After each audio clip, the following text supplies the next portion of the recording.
বন্ধুরা এসো চলো দেখি মেনুতে কী আছে আজকে।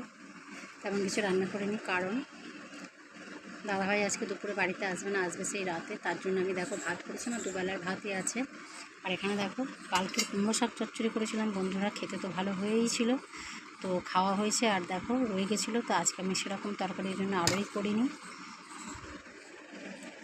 আর এখানে দেখো পাবদা মাছ দিয়ে আর ইলিশ মাছ দিয়ে আমি ঝাল করেছি বন্ধুরা।